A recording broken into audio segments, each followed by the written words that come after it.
Welcome to the Great Birth Rebellion podcast.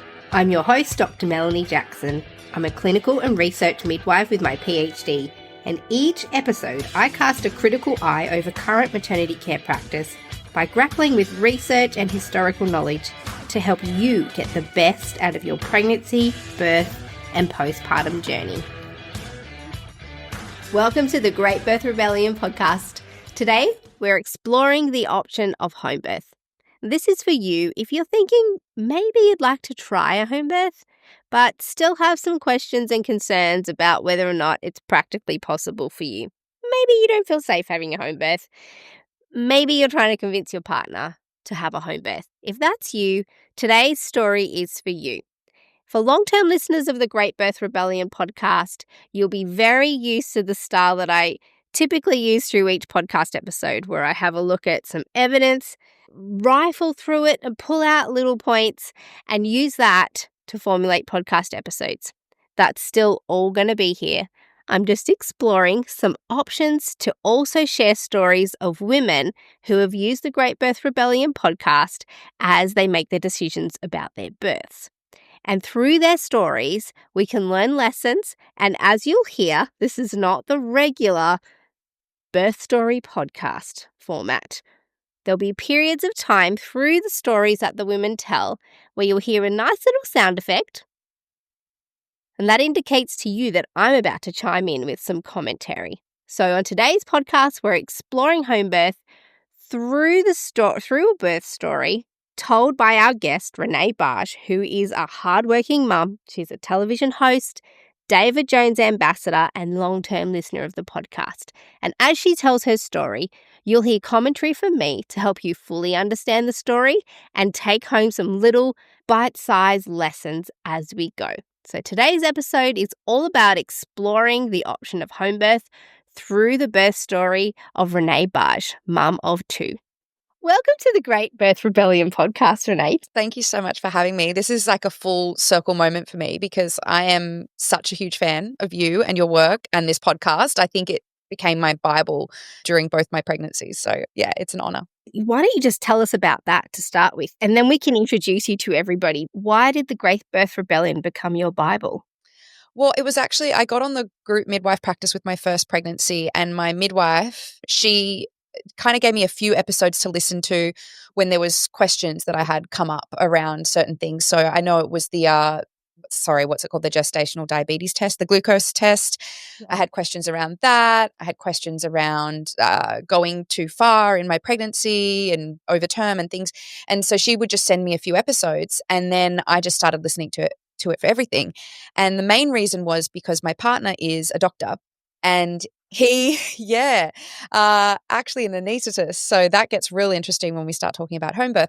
But it was really good because he is so evidence-based, like everything has to be evidence-based, and he understands the data so well.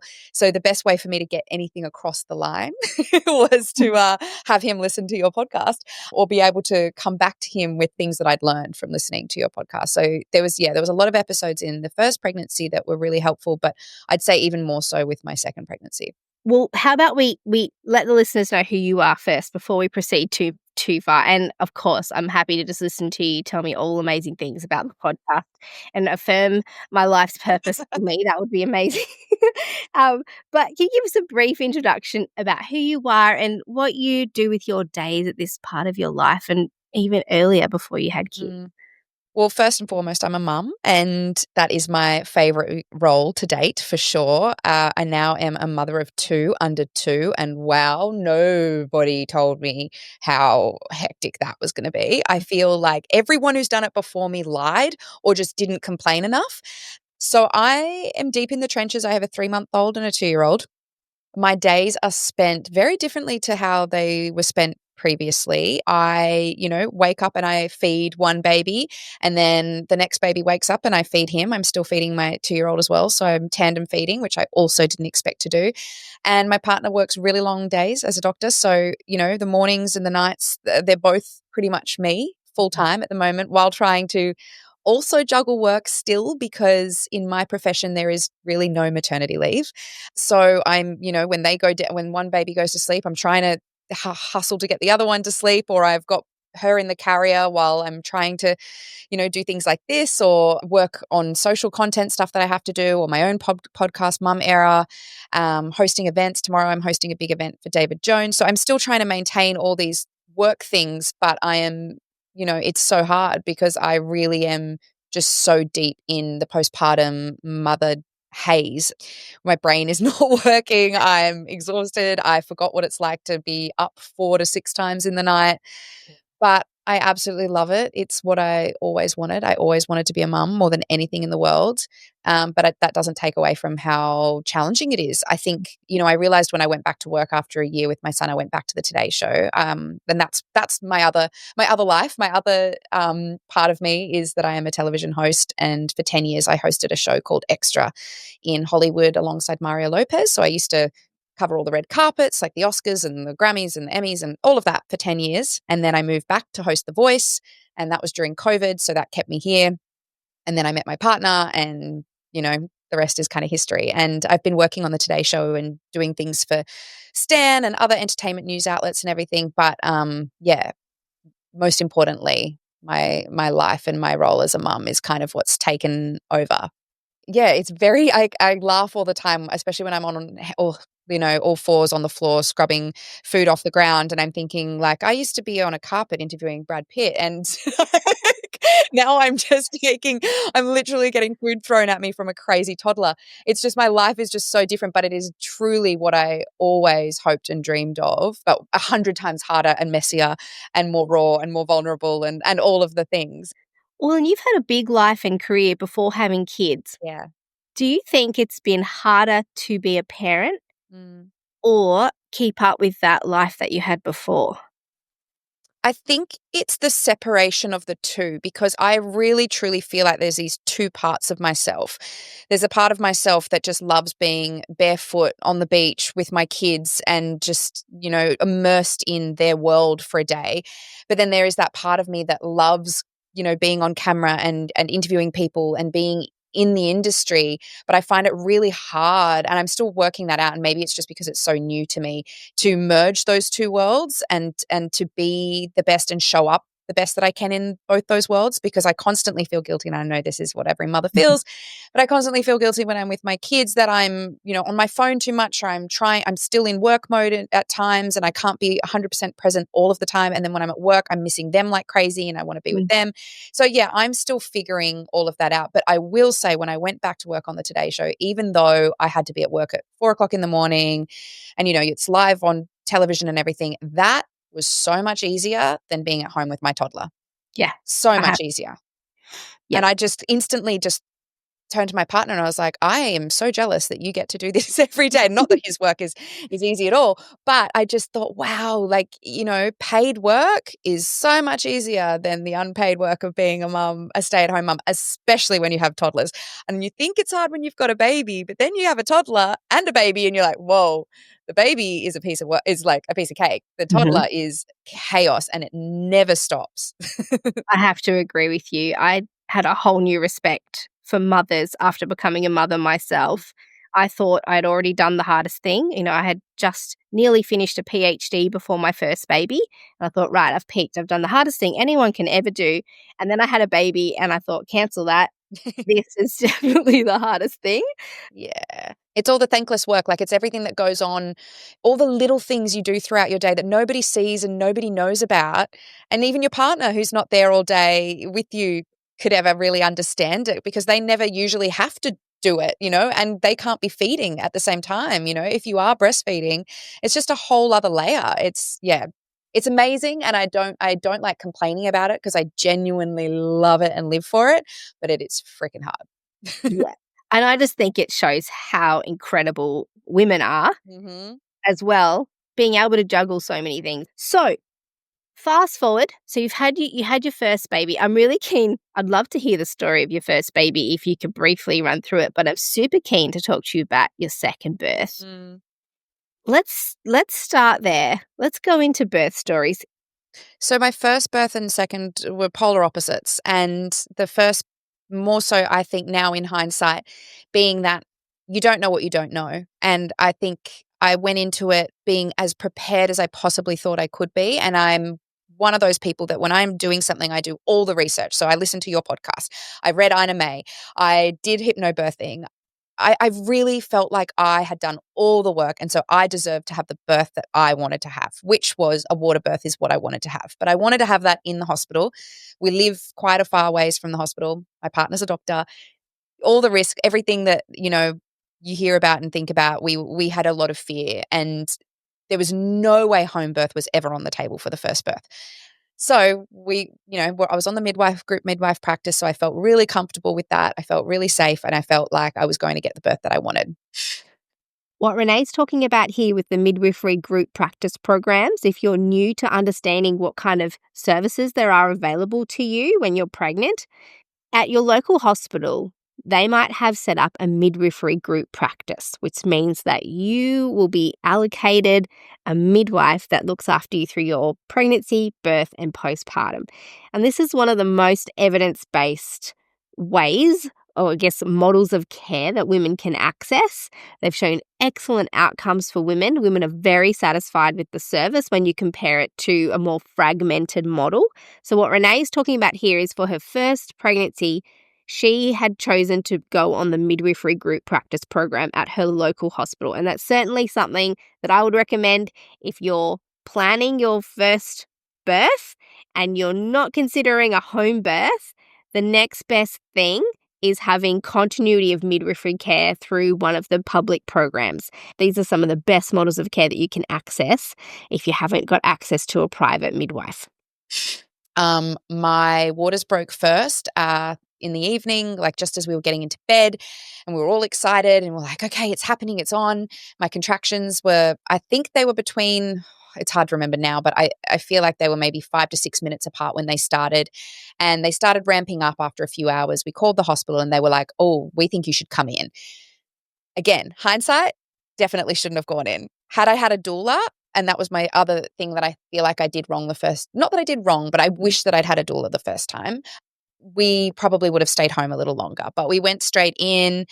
And the other thing I did pretty much as soon as I got in and I was allowed to, I got into the bath, and everything didn't slow down for me. My contractions still ramped up and I was in quite a lot of pain. And again, I didn't realize that the baby had gone posterior, and nobody else in the room seemed to have really realized that. We tried doing the sterile water injections. We got me in and out of the pool, everything we could. And anyway, Renee described a few strategies to help your posterior baby turn. So if your baby's in a posterior position, that means the baby's head down in your pelvis and the baby's back is leaning on your back. And so if you were to look straight on at a woman whose baby is posterior, you'll see her belly. And if you imagine the baby inside her belly, the baby's looking outwards towards her pubes. That's a less ideal position for your baby to be in when you're in labor. Ideally, the baby would be what we call anterior. So the baby's back would be along where your belly button is and the baby is facing to your bottom. We do have some episodes on managing posterior labor that you might find helpful. I'll list them in the show notes. Episode 115, 118 and 120.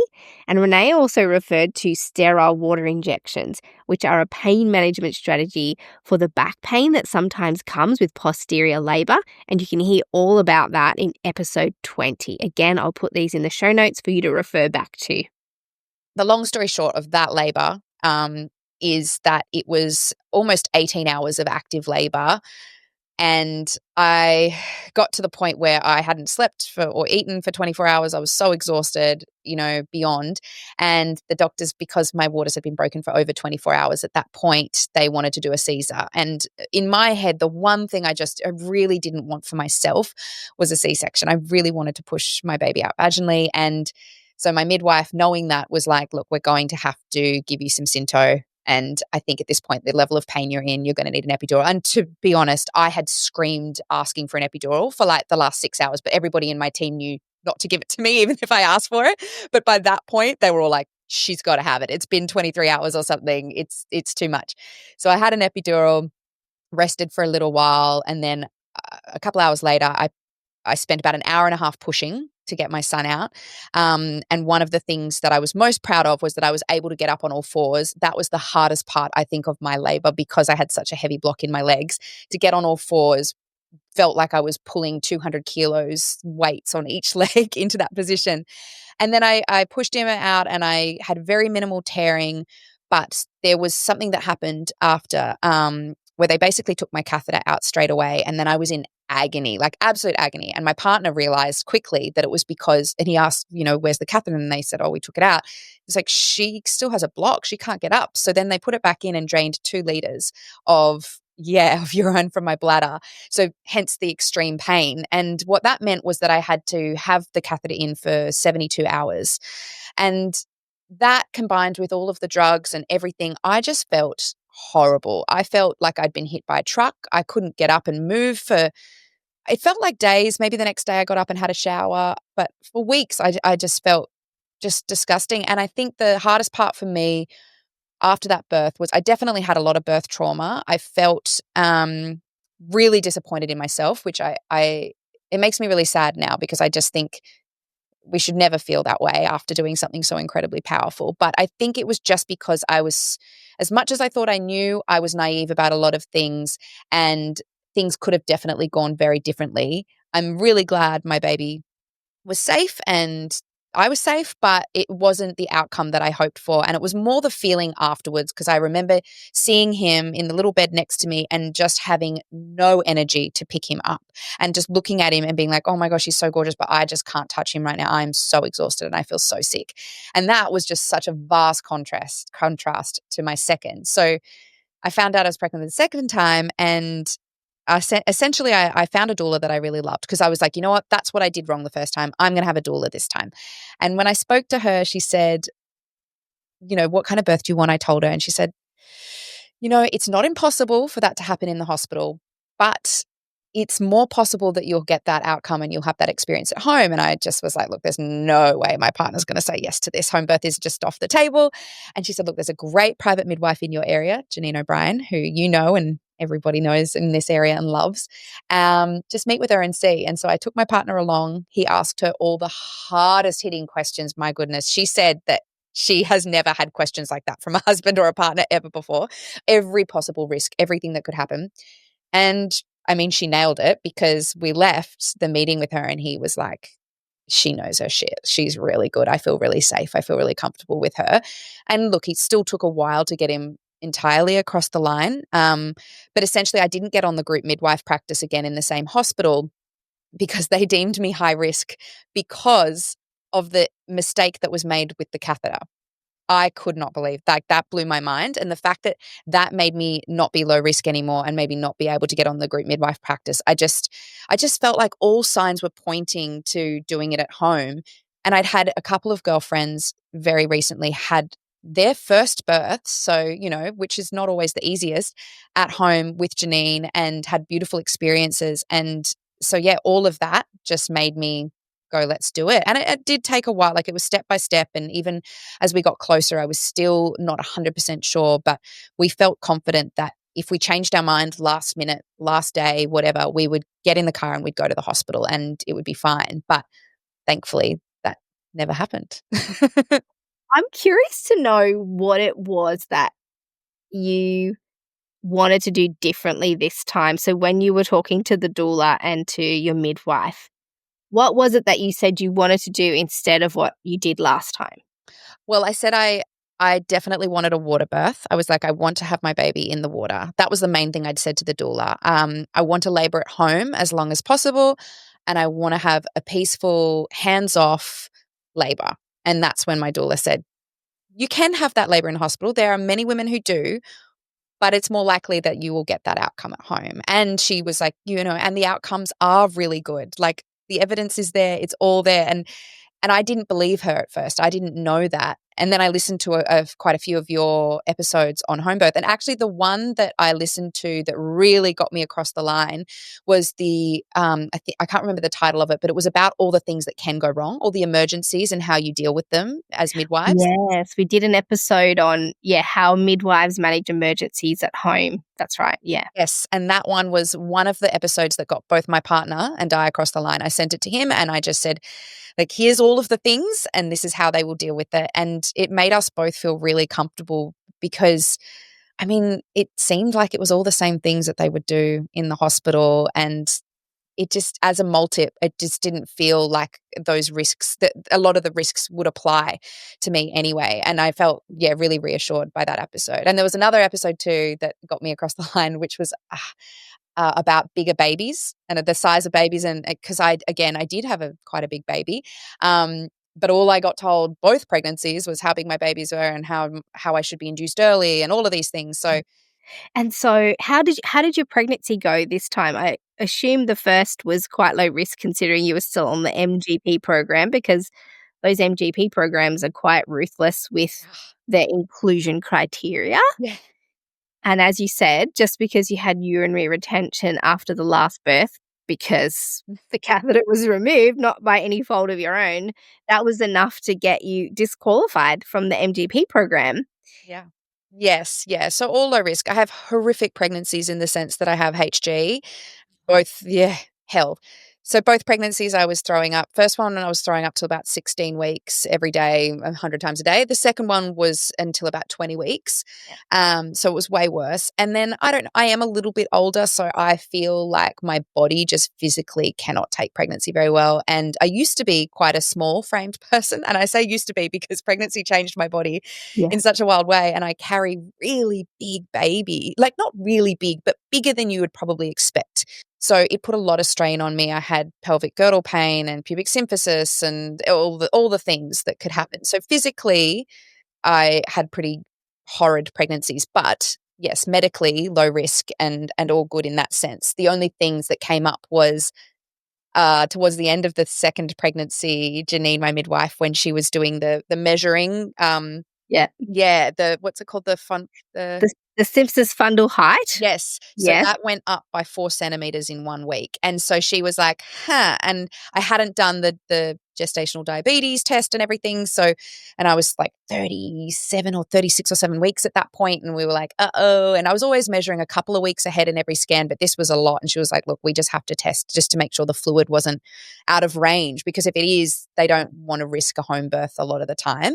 I did go. And the funniest thing is she called ahead and spoke to them and said, now, don't you mention the size of this baby to her. She doesn't need to hear it. She doesn't want to hear it. Because every scan I went to, they'd be like, oh, wow, you're going to have to be induced. This baby's huge, blah, blah, blah, like measuring in this centile and that centile. And, so anyway, that last one, I was like, I just don't want to hear it. And she was so great. She was such a boss. And I could just see the lady's face. It was killing her not to tell me how ginormous my baby was. Oh my the whole scan.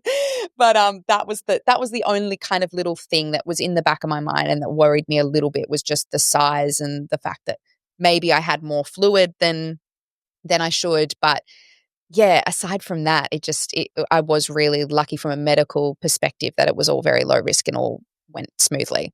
It's a point as well when you have a private midwife, when you're planning a home birth. Mm. The midwives are very thorough because we don't want you to have any complications either. We're all invested in you having a really uneventful birth at home without any drama.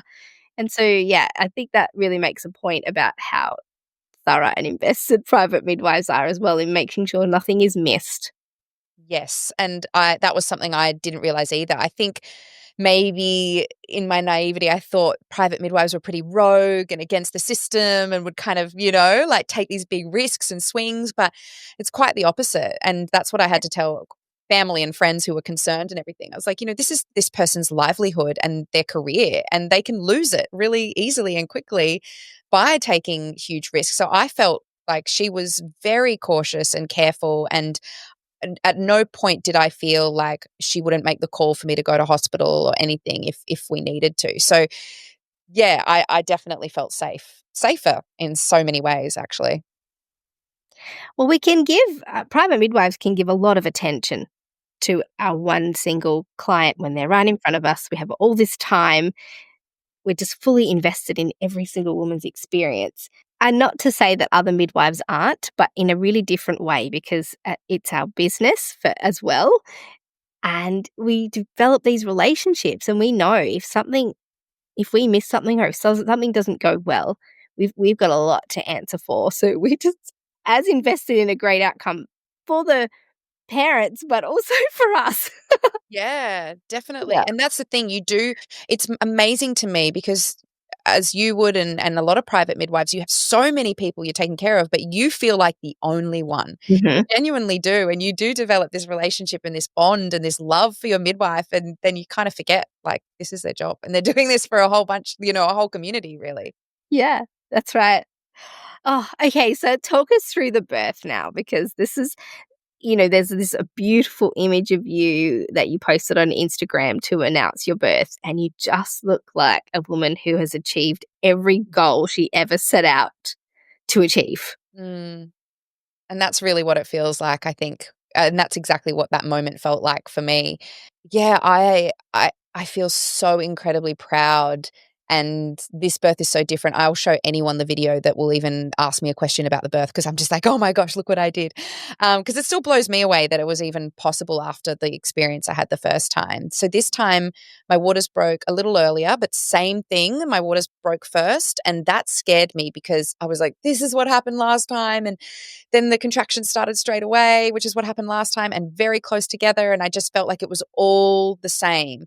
And so that part of me started kind of feeling scared. But the other part of me was like excited for the contractions because I didn't have fear around it in the way I did the first time. The first time, contractions feel like they might break you.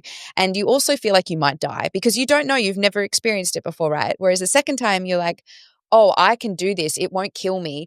And it's 1 minute, maybe more, but then it goes. And it's just like that wave. And it's like this weird, sick challenge that you kind of get where I don't know. I see why people get addicted and obsessed with birth because I was just like, oh, bring on the next one rather than last time where I was like, oh no, not again. Here it comes again. Like I was resisting it so much the first time, whereas the second I felt really like empowered by it. And yeah, it was amazing. My son was at home. It was wild the timing of everything because my son was still at home, but my in-laws were coming to pick him up so he could sleep over there because I just felt like he was a little bit too young to be home for the birth and I didn't want to be taken out of the experience and worrying about him. So the timing worked out that they could come and get him after he had dinner.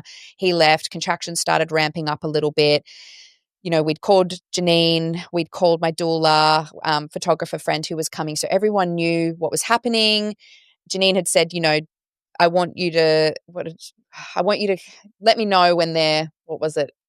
2 every 5 minutes, is that right? Or 2 every 10?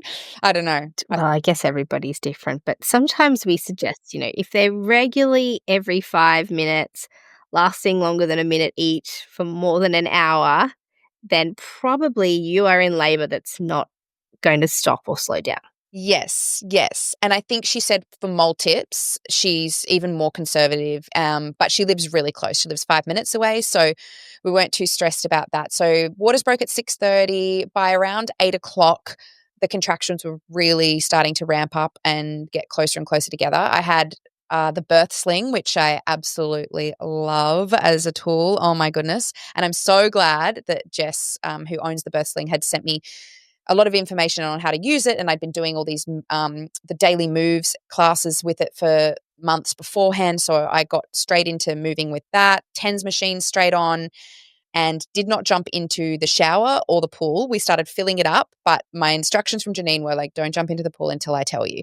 So that was hard for me because I love being in the water and I really thought I would want to get into the pool, but I was quite scarred from my first experience. So that wasn't what I wanted to do. And I was kind of just going between sitting on the toilet and on all fours and in the birth sling. And then I got to a point where I was on all fours and I could not get out of on all fours.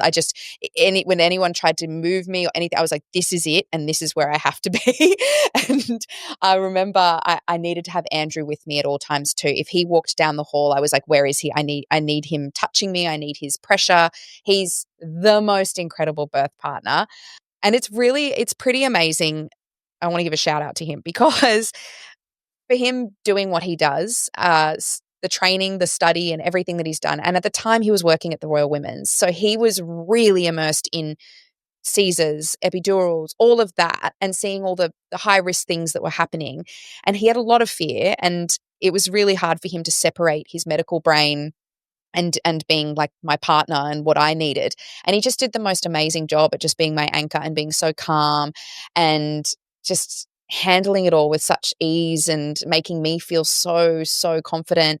And he would just say these things in my ear about, like, things like, you're so amazing, you're so strong, you can do this. And you've only, and he'd count me down, you've only got 30 seconds left, you've only got 10 seconds left. And then he was wrong a couple of the times, because I had some contractions that went on for like 7 minutes, and he'd be like, you got 5 more seconds. And I'm like, no. And he's like, wait, is it still going? And I'm like, if I'm making this sound, it's still going. But he was just the most amazing birth partner. And it was all stuff that we'd learned the first time and he knew would work. But this time was different. At the first time, I liked a lot of head massage and a lot of massage in general. This time I just wanted that counter pressure on my hips was kind of the only thing that really helped. And he was doing a lot of that. And I think it was around, Janine says, I think it was around 10 o'clock that she came in. And I remember her walking in. I was on all fours and she just sat in front of me with this big smile on her face. And she was like, this is so exciting. And I was like, is it? Really? And I just remember her being like, this is so great. Oh my goodness. And then she just sat there and the room was lit with candles and we'd blown up the bath and it just felt so zen. It was so quiet. We had some beautiful, calm music playing. It was raining outside. And, I just remember her sitting kind of a couple of meters away from me, just, scribbling notes down and looking at me every once in a while. The Doppler went on maybe once or twice, but I don't remember really being touched or even anyone really being in my space other than Andrew. And then shortly after that, I think she'd only been there for about 45 minutes to an hour. And she said when she came, she knew I was in established labor. Like it was on. I was on all fours. She said I was doing all the things, making all the sounds. And she knew. And then she turned to me and she said, I think it's time to get in the bath. And that's when the only moment I had a bit of panic and fear. And I just said, oh, are you sure it's not too early? Because this kind of feels too easy. Like, not that it felt easy, but compared to my first, it did. And I was like, are you sure? Because last time I got in the bath, it stored. And she just said it so simply. She was like, you know what, you could get in and it may ease off and things might slow down a little bit, but I think you're just going to get in the bath and have a baby, love. And the way she said that so simply, like, you're just going to get in the bath and have a baby, I was like, let's do this. And I got in and I remember being like, oh my gosh, the release and the relief and just the feeling of the warm water. And I thought in my head that I had about 5 minutes of bliss of just going, wow, this is amazing. She said it was about 30 seconds. And then it was on. Like, it was like contractions every minute and really intense. But in my head, I remember just being like, oh, this is heaven. I'm in my bath. I'm going to enjoy myself. And then it was, I think from the time I got in the bath, it was around 40, 45 minutes until she was born. And I had no instructions. I had no one touching me other than the counter pressure and Janine putting like a cold clock compress on my head, which also felt amazing, by the way. And some, my doula squeezing my hand during contractions. But I remember basically Janine got the mirror underneath and was like, okay, I think she said, like, you can see the head or I can, you could touch the head, but there was no instruction to push. And the first time I had such heavy, intense instruction to push and I couldn't feel any of it because of the epidural. Whereas this, I just remember feeling like my whole pelvis opened up and I felt the baby drop down and I was like, whoa, this is insane. Like, it did feel like my body was going to break open. Like my whole body was shaking and I was shuddering and I was just like, but weirdly, I'd seen all these videos on Homebirth and most women, I had seen them say like, I can't do this, I can't do it anymore. And I went through that a million times in my first labor, but not once did I say a lot of the things I was thinking because I didn't want them to be true. I remember thinking maybe I'd pooed in the pool because I had that really intense feeling in my bum and I thought, oh my gosh, I pooed everywhere in the pool. But then I thought, who cares if I did? Like, who cares? That's not important. Let it go. It was like my meditation practice came into play because I just felt like these thoughts would come in and I'd let them go. But there was a moment where it felt like my pelvis was going to break open. And Janine was like, the head's right there. Do you want to touch? And I remember touching and going, oh my goodness, it is. Like, this is wild. And nobody has told me to push. And all I remember thinking was just focusing on my breath and just keep focusing on baby moving down, my body's opening up. And the only thing that kind of felt a little bit difficult was Janine said that Soleil came out with one hand up by her head. So Janine had to pull really quickly, do a couple of maneuvers where she kind of pulled the arm out and then twisted her to pull her shoulder out. It wasn't a shoulder dystocia, but just had to like wriggle her out. And that was like a bit hard. And I remember saying to Janine, is she out? And she was like, not quite. And then it was just like ding, ding, ding. And she just pulled her out really quickly. And then I was able to put her on my chest. And I just, honestly, the first thing I thought was, that can't be it. Like that it can't have been that easy. And again, not easy, but in the grand scheme of things, in the comparison to my first experience, Yes. it was so fast from start to finish, from her being, my labor beginning to her being out was 5 hours. The first experience was over 24 hours. Yes. And part of that is owing that it's your second baby. But to comment on the ease element that you spoke about, it actually does feel a lot less complicated and more easy at home. Not that it's easier in a sense of less pain, but easier in a sense of less chaos, less chatter, it's just not as busy. It's a little bit of a non-event. You kind of go, yep, your baby's coming, and then the baby comes out, and then there's no drama and chaos, and it's just you had your baby. Even in an emergency, actually, it feels that way at home. As a private midwife, I've had clients who didn't even realize there was an emergency happening because of how calm the room was kept. So I feel like that's what people mean when they say it was fairly easy and straightforward. It's just the baby came and I still gave birth. And I've heard husbands talk about it as being, oh, that was easy. And they feel bad for saying say that. The husband doesn't yeah. say that. But they feel bad for saying it because, like, that was easy. I'm like, what you're saying, I get what you're saying. It doesn't feel as chaotic and out of control as at a hospital. Yeah.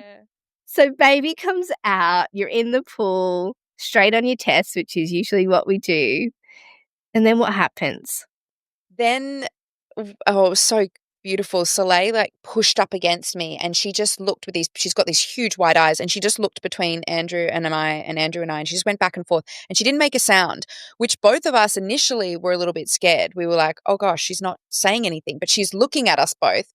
And Janine was like, just keep kissing her and touching her and everything. And sure enough, it was a couple of minutes, I think, and then she screamed and she's not stopped screaming since. But she was just so alert and so calm, and it was wild. And I guess that was that experience for her of coming out into the water and in this beautiful environment. And then, the other crazy thing to me was that, after a few minutes of that and everything, which I might have gone for longer than that, Janine was like, okay, we're going to walk over to the couch because I wasn't going to birth the placenta in the pool, because on all my scans it had shown that I had a bilobal placenta, and Janine just wanted to make sure that we were going to get it all out, and I was fine with that. So a bilobed placenta is where instead of being in one single piece, the placenta being in one single piece, the placenta forms in two pieces, almost like two small half-sized placentas alongside each other. But they're usually separated by some membranes, and one of the concerns is potentially there's blood vessels that are crossing in between those two placentas, or that one lobe of the placenta comes off and the other one has trouble detaching, and that's why they were keen to manage the placental birth efficiently. That was crazy. The fact that she was just like, oh, and just step out of the pool and onto the couch. And I did. And I got up holding my baby. And I just walked like it wasn't a big deal to walk a few meters to my couch. Whereas, even days after my first labor, I could barely move. So, and I felt fine. I felt completely fine. And so we walked over to the couch. The thing I will say is a cruel joke, and you might disagree with me here, but having to birth the placenta after you have just done a marathon labor is just like, that's just God's cruel way. Honestly, I tell clients, I think it's rude that we have to birth a placenta. It's because you're not finished yet. You've had the baby, and what will happen to most women is they'll be given an injection and the placenta will be pulled out after they had their baby. So they don't have to do any extra work. But if you're not going to go down that direction, that's what and at home, women birth their own placentas just like they birth their own babies most of the time. But I do think it's very rude that we have to almost interrupt that moment by having to concentrate on a placenta. I'm absolutely with you on that. So rude. And it's also not as easy as birthing the baby in my experience, because the placenta is just a passenger. Like, it's not helping you. I had a really hard time, and I also just wanted to sit there with my baby on my tummy, and we tried for so long, and then I got onto all fours and I had her laying underneath me, and I tried and I felt like I was pushing, I was breathing, I was doing all the things, and my placenta had dropped right down. It was sitting right at my cervix, but it just wouldn't come out. And it had been a really long time. And because of the concern around the bilobe and all of that stuff, Janine ended up just giving me a quick shot after I'd tried for ages. It wasn't like that we hadn't tried. And then it literally just came out so easily. Turned out it wasn't bilobal at all. It was just like heart-shaped. I know. So all this stress, that was another stress through my entire pregnancy, which again, sometimes too much information is just not helpful. I kept thinking I was going to have a retained placenta, and that was another cause for concern with a home birth. Completely fine. And then, so that came out, and then it was so amazing to think about this moment. We both midwives, my doula, photographer, Andrew, and I all sat around on our couches eating zucchini slice that my mother-in-law had made, that my doula had put in the oven, and drinking tea and cheersing tea. And this is at like 1:00 in the morning or something. And I've just never felt more energy in my life, like just buzzing and having this beautiful group of women around that were just, so delicious. And Bree, who is a photographer who we absolutely adore, who was there for it, she turned to me and she was like, you know what you've just done for your daughter? You've changed her narrative around birth, because mine was always fear, because my mother had an emergency Caesar with me, and that was the story I heard my whole life, was that my mum and myself almost died in labor. And I think that plays into your own story a lot, and that played into my first birth. I was terrified of that happening, of the emergency Caesar happening. And so just, to be able to, when she said that, you'll show her this video of her coming into the world in your home in this beautiful, calm way, and you've just changed the story for her and made her feel like so differently about birth. And that just really hit hard for me. And then, Janine said, I'm going to tuck you up into bed, and they'd cleaned everything. That was the other thing you think about a lot too, is the mess of like, what's your living room going to look like? Is it going to look like a scene from Dexter? Like there's plastic everywhere, there's blood, there's placenta, there's feces, and you just think, oh my gosh, is your house going to be trashed? No, my house has never been cleaner, because you've got this incredible group of women who are fairies, and they just magically get rid of everything while you're in your bliss zone and tuck you up into bed, and you're not in a hospital. And here's the other thing. I just hate hospitals. I don't like how they make me feel.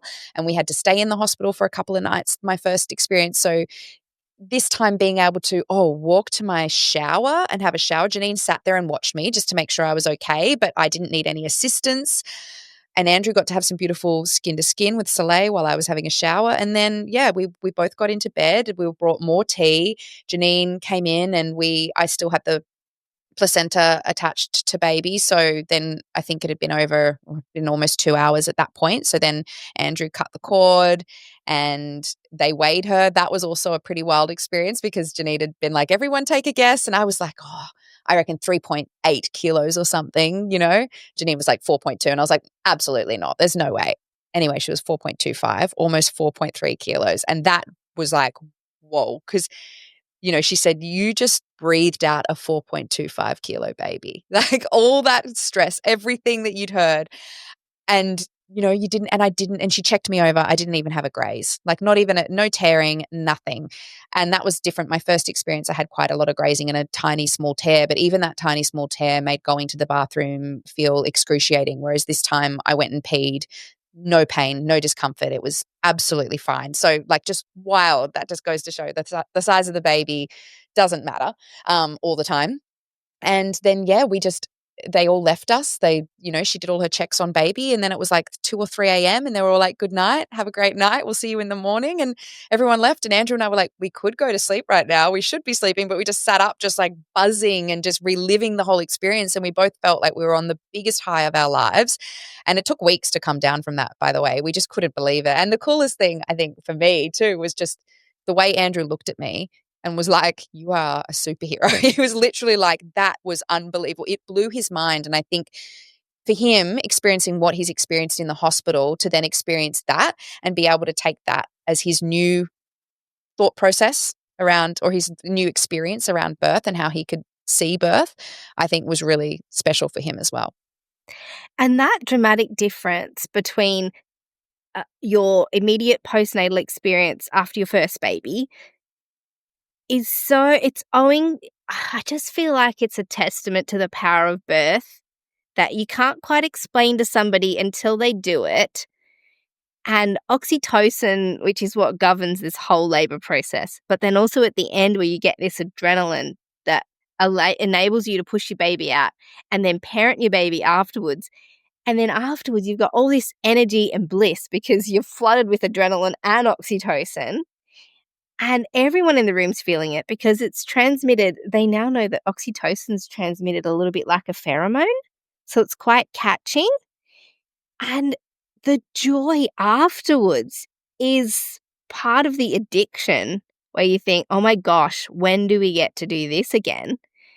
Because you're all completely just living in this drugged up bliss bubble, a natural high that adds so much to the birth process. And then afterwards, how blissful it feels and how amazing it feels that you miss out on when you don't fully feel labor and when it's a frightening experience. Or if your partner has to go home afterwards and maybe you're doing all that on your own. It's a stark, dramatic difference. And in both scenarios, you would be described as, a low risk, uncomplicated woman having a pregnancy and having a baby, but two very dramatic, different births. Definitely. And that's what I said when this was all said and done. After the birth, I said, I wish everyone could experience birth this way. I would give anything for everyone to just know what that feels like. And it's not, unfortunately, the case for everybody. And I understand why some people can't have that experience or wouldn't want to. And I get that it's not for everyone. I do, but it definitely wasn't for me before. And having this experience completely changed my mind. And I hate being pregnant, but my goodness, if I could have birth like that, I would give birth every day of the week. I would do it again and again and again because of what you said, the oxytocin and the high, and everybody's high. And I can see now why you guys do what you do because and I see why Janine's so bloody busy because she gets that every single time. Yes. Crazy. I was like, sign me up, except for all the no sleep that you guys get and being on call all the time. Yeah. There was a time when my husband was like, how long are you going to keep doing this private midwife thing? Like, he's always been supportive, but he's like, and I said, it's been 16 years, nearly 17 years, and I still cry at every single birth. And he goes, oh, well, you can't stop then. If you feel that way about your job, I was like, there's no way. I mean, there's just no way you could stop after witnessing that incredible power. It's not always as beautiful as, it doesn't always go to plan. Yes. But it's always meaningful. It's always powerful. Mm. And yeah, just so important for women to have that full birth experience. I'm curious to know, and I don't know if you're having another baby, but if you were, would you do anything differently? No, I would want it to be exactly the same. I feel so fulfilled from that experience. I feel like healed completely from my first experience. I feel so empowered. There is not one thing that I would change, not one thing. I mean, I think to be honest, I really don't want to have any more babies. I mean, Yeah. I do want to have more babies, but I feel very complete and happy with 2 healthy babies and, I'm not getting any younger. And it's just honestly, the real reason is that pregnancy is just not my friend and it's so hard for me. So that's my main reason. But if I was to, I guess the only difference would be that my son would maybe be a bit older and he could be home to experience it, because I do think that it would be really beautiful also for, young boys and men to grow up with that, that impression of birth, and to see a woman in all her power in that way as well. Because Yeah. I think that's what was so cool for my partner to experience. But I think, how incredible for these young boys. I have a woman in my mother's group who's got 4 sons, and at her last birth, she had 3 of her sons all at the birth. And I just thought, like, wow, what you're doing for them is, and, for society moving forward, is incredible. But yeah, no, I wouldn't do anything differently. And I would hope to have the same experience, but that's the thing. I don't know if you can really, right? I don't know. Well, you can do everything to prepare for that. So you could do similar things that are within your control, planning the home birth, choosing your midwife, having a doula, supportive team, and Andrew being there and as supportive as he was, and, setting up the pool and doing all these things. But you can't always control, okay, what position the baby's going to come down in, or, there's things that are out of our control. But there are so many things that are within women's control to impact how their birth will go. If you had to if you were talking directly to a woman who was saying to you, "Oh my gosh, I wanna have what you had," what suggestions would you make for strategies that they could do or choices they could make that would help make their next birth better? I would say, I mean, I think it would depend on if it was their first or second in a lot of ways. If it was their first, I would 100% be like, have a doula. I wish that I had a doula the first time. I think that's the biggest mistake I made, was thinking, because I had Andrew who was so prepared and so involved and everything, that I wouldn't need one. But what I realized is that I would have really needed one to help him as well as me, and to give him a little bit of a break. And also, it's so hard to advocate for yourself the first time around, I think, and for your partner to advocate when you really don't know what to expect and you don't know how far your body can go and your own limits and everything. Whereas someone who's been in that space a million times, they have a better understanding, and I think they can help. So I would say a really good doula. And I interviewed about 4 doulas, by the way.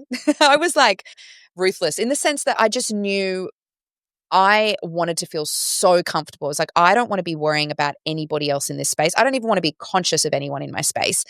So I went through that. And when I found my doula, I just was like, oh, I want to be best friends with her. She's divine. So I would say that a good course. I think we did a hypnobirthing course the first time around. And again, more so for the partner than for you, because I think giving them tools and an understanding of the right verbiage and how to touch you and all of those things, and giving them a role, because I think a lot of the time they can feel quite helpless and they don't know what to do. So that, I would say, is really important. Obviously, the private midwife. And again, you can interview as many as you want. You can meet as many as you want. I was lucky that the first person I met had come so highly recommended, and she's just a legend and she was amazing. But I think it's just so about that gut feeling as women that we ignore so much. And I felt it when I went to the hospital for the second time around, and I found out I wasn't on the MGP program and that I wasn't going to have that continuity of care. And I felt it when I stepped into the hospital, that I was just like, I don't want to birth here. And I'm not saying that everybody feels that way, because I have a lot of friends who feel a lot more safe and comfortable in a hospital. It's just my experience and how I feel. And so I think it's just listening to your gut of what feels good, and wherever you feel safest is where you should birth. And if you want that experience of a home birth, knowing that there is so much research, and there's podcasts like your podcast that you can listen to and understand what the risks are, understand what the strategies are for those risks, and just weighing up what feels right for you, I think, is the most important thing. But the other thing I will say, and it's something that I had to be really, really conscious of, is blocking out the noise. And the best advice I got was stop telling people that you're having a home birth, because every time I did, and I mean every time I did, I would be hit with a barrage of, you're an idiot, you're so crazy, you're putting your baby at risk, and all the things that could have gone wrong, and this happened to my friend, and Joe Blow this, and all these comments, and they came at me left, right, and center. And I just because I have a real problem with not being able to, I'm very open. If anyone asks me a question, I tell them everything. And it was something that I had to kind of close off and just be like, oh, and it's funny because people ask, oh, what hospital are you going to? Such a weird question to ask people, but they do. And like, I don't know. Anyway, I just felt like I had to start being, oh, I might be going to this hospital, but I don't know. I'm just going to see how I feel. And then people would feel like that was a really weird, vague answer and they don't want to ask anymore. So it's just kind of stopped. But yeah, I think just like kind of, I think Janine might have said it, just protect your little bubble and just keep yourself in your little bubble. And if you have any questions, come to me and go to Andrew and stuff. But just, don't talk to people about it that are going to give you that energy, and just, protect your space. Well, it's kind of like how you had to take Andrew on the journey of acceptance to kind of convince him that home birth was a good idea. It's hard to drop that on someone who's not on the journey at all and has the usual social expectation that everyone's going to go to hospital. So then, yeah, you get all of their baggage dumped on you in that moment without a thought. People don't really think, I wonder how this is going to be received. They just want to tell you what they think. It's unfortunate. So I think you're on the money. You've got to be careful with who you tell, because not everybody has been on that discovery journey and been able to convince themselves that this is okay and an okay thing to do. You have to work through that. Yeah. And just do your own research too. I think it's so easy to, because of the internet and social media and everything, we think everybody's an expert, but like listen to the actual experts and look at the outcomes. I mean, Andrew was pretty amazing in the sense when we had our last meeting at the hospital, he said to the midwives, he said, look, we're thinking of meeting with a private midwife and we're thinking of doing a home birth. Like, what do you guys think of that? Because he always wants to ask people like in the hospital. And they both were like, do it. Like, do it. Do a home birth. They were like, that they have the best outcomes. And he was like, okay, that's all I needed to hear, Yeah. Oh, so amazing. Thank you so much for telling your story, because I just think it highlights so many important elements for what's happening in the birth world.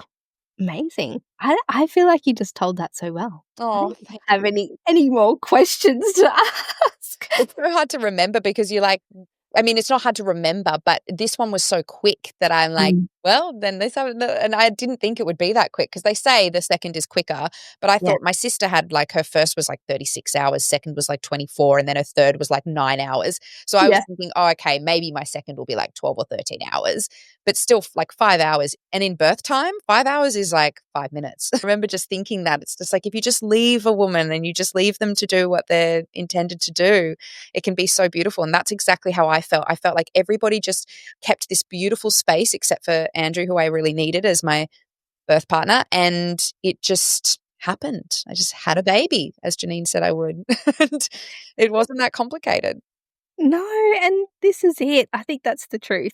It's not that complicated. Sometimes it is. There'll be some women listening going, oh, that's great. You had an uncomplicated birth.